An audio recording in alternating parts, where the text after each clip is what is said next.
আসসালামু আলাইকুম। আশা করি সবাই ভালো আছেন। আজ বুধবার, তারিখ হচ্ছে 10 তারিখ, আর এখন ঘড়িতে বাজছে সকাল 8:30।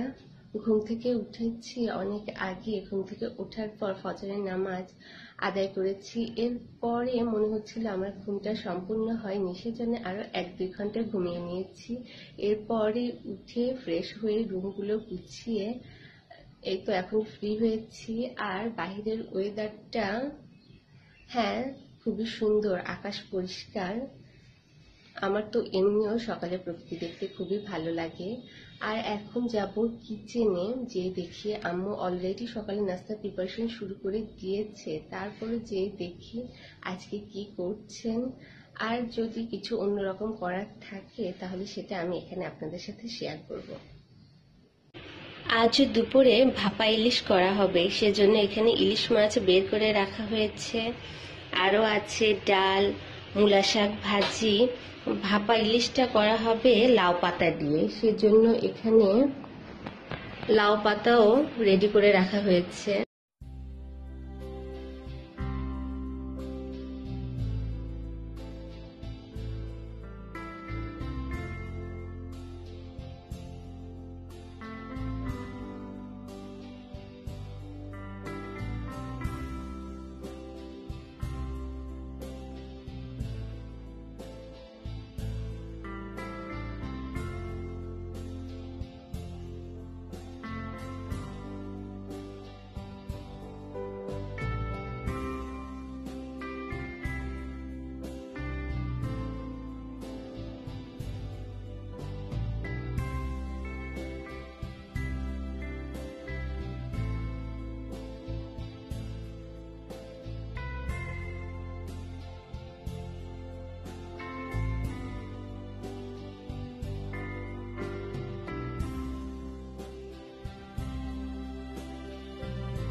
প্রতিদিনের বোরিং নর্মাল রুটিগুলোকে এভাবে ভেজে কিছুটা ইন্টারেস্টিং বানিয়ে খাওয়া যায়।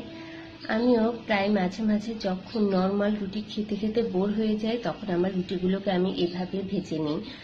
এগুলোকে তেল ছাড়াও ভেজে নেওয়া যায়, বাট আমি তেল দিয়ে ভেজে নিয়েছি। রুটি যেমন ডিম দিয়ে এভাবে ভেজে নিয়েছি, পরোটাও সেম এভাবে ভেজে খাওয়া যেতে পারে। তাহলে আমি আমার বাকি রুটিগুলো সেম এভাবে ভেজে নিচ্ছি। আমাদের সকালের নাস্তা রেডি। এখানে ডিম রুটির সাথে রয়েছে আলু ভাজি আর পেঁপে ভাজি।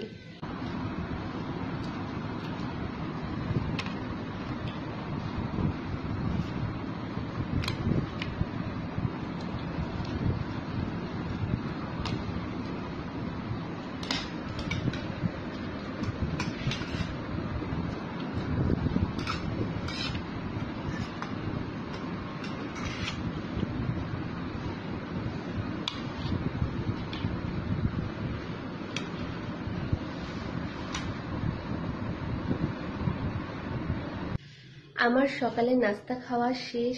আমি এখন আমার রুমে চলে এসেছি, আর এখন ঘড়িতে বাজছে 10টা।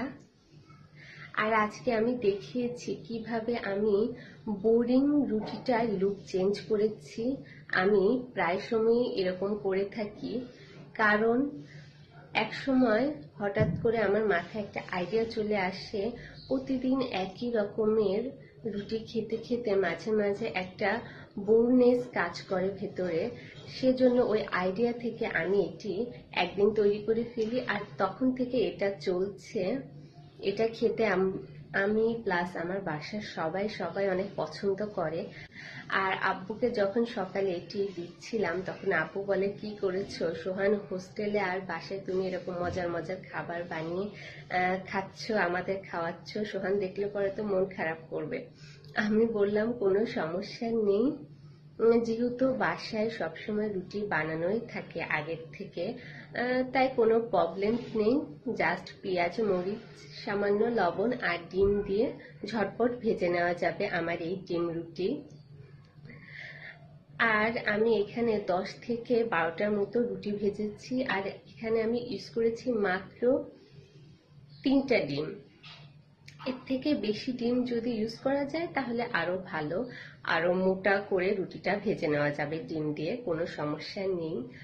আর সকালের নাস্তা শেষ হতে না হতে দুপুরের লাঞ্চের জন্য একটা ব্যস্ত ভাব কাজ করে সবার ভেতরে। আর ওদিকে আম্মু লাঞ্চের প্রিপারেশন করছে। আজকে বলেছি যে ভাপা ইলিশ করবে আম্মু, সেজন্য তারই প্রিপারেশন করছে। কিছু আগে ইলিশ মাছটা আম্মু কেটে নিয়েছে। আমি বলেছিলাম যে আমি কাটি, বাট আম্মু আমার উপরে বিশ্বাস করতে পারলো না, কারণ সাধারণত আমি এগুলো করি না। আমি এরকম এগুলো করে আমি এখনো অভ্যস্ত নই। আর মারাও সাধারণত তাদের বাচ্চাদের এরকম কাজ করতে দিতে চায় না। তারপরও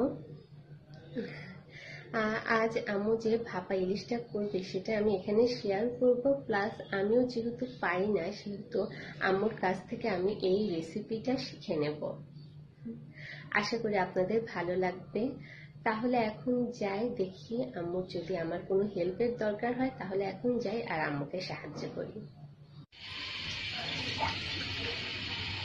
এখন আম্মু লাউ পাতাগুলো ধুয়ে নিয়েছে, এখানে সে পাতাগুলো রাখা আছে। আর এখানে রয়েছে ইলিশ মাছ, চুলাতে ডাল চড়িয়ে দেওয়া হয়েছে। এখানে সিম আর ওটা কি ছড়া কচু, সিম আর ছড়া কচু সিদ্ধ করতে দেওয়া হয়েছে, এগুলো আর ভর্তা হবে। আর এখানে মূলা শাক সেদ্ধ করে রাখা হয়েছে। এখন আমরা বাসায় মানুষ আছি 3 জন, তারপরও আম্মু 4 পিস ইলিশ মাছ নিয়েছে, 1 পিস বেশি, কারণ আব্বুর যদি ভালো লাগে তাহলে আব্বু 2 পিস খাবে।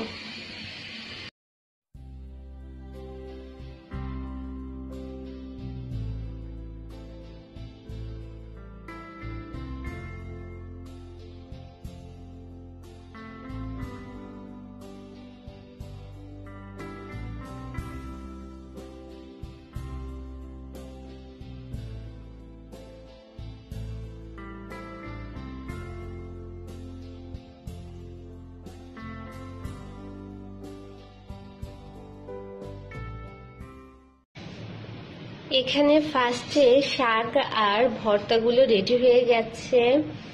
শাকের জন্য যা করা হয়েছে তা হলো, ফার্স্টে শাকগুলো অল্প পরিমাণে লবণ দিয়ে সেদ্ধ করে নেওয়া হয়েছে। এরপরে তেলে পেঁয়াজ কুচি, রসুন কুচি আর মরিচ সামান্য পরিমাণে আবার লবণ দিয়ে পেঁয়াজ, মরিচ আর রসুনগুলো ভেজে নেওয়া হয়েছে লাল করে। এরপরে সেদ্ধ করে রাখা শাকগুলো দিয়ে দেওয়া হয়েছে, আর ব্যাস তৈরি হয়ে গেছে আমাদের মূলা শাক।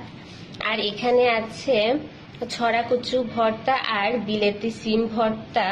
এই ভর্তার জন্য ফার্স্টে মরিচ ভেজে নেওয়া হয়েছে, এরপরে পেঁয়াজগুলো ভেজে নেওয়া হয়েছে। পেঁয়াজ ভেজে নেবার কারণ হচ্ছে পেঁয়াজে যে একটা কাঁচা ভাব থাকে সেটা যাতে না থাকে, সেজন্য পেঁয়াজটা আগেই ভেজে নেওয়া হয়েছে।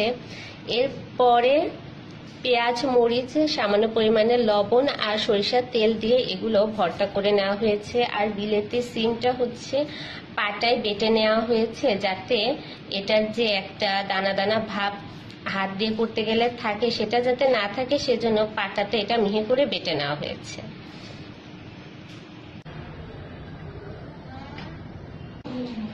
আমি কিছু কাজে ওইদিকে সরে গিয়েছিলাম, আর এর ফাঁকে আম্মু ইলিশ মাছটা মাখিয়ে ফেলেছে। আর এখানে যা যা ইউজ করেছে তা হলো পেঁয়াজ বাটা, হলুদ গুঁড়া, মরিচ গুঁড়া, লবণ, সরিষা বাটা, এখানে কিছু পেঁয়াজ কুচিও আছে, মরিচ, সব দিয়ে ইলিশ মাছটা মাখিয়ে রেখেছে।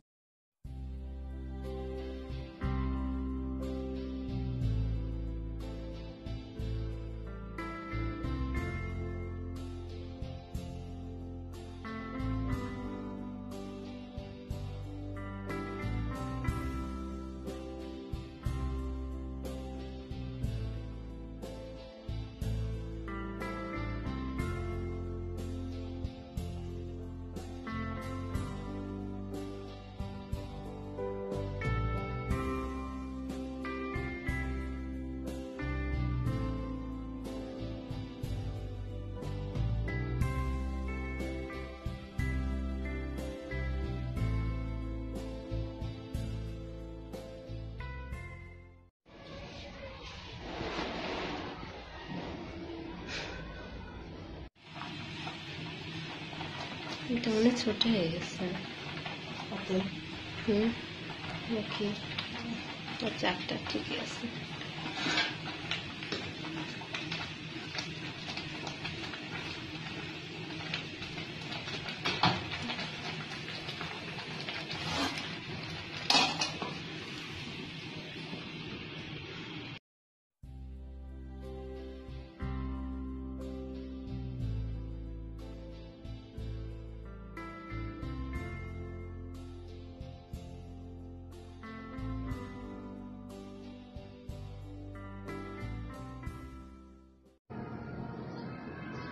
এখন ঘড়িতে বাজছে 4:30, বিকেল হয়ে গেছে।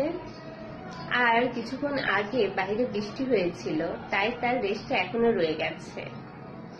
আর আজকে লাঞ্চে আব্বু আমাদের সাথে জয়েন করতে পারেন নাই, সেজন্য আমি আর আম্মু দুজনে একসাথে লাঞ্চ করে নিয়েছি। আর আজকে লাঞ্চে ছিল গরম গরম ভাতের সাথে ভাপা ইলিশ, আরো অনেক কিছু ছিল যা আপনারা এই ব্লগে দেখতে পাচ্ছেন। তাহলে আজকের জন্য আমার ব্লগটা আমি এখানে শেষ করছি। দেখা হচ্ছে আবার আমার অন্য কোনো ভিডিওতে। Thanks for watching my video. By.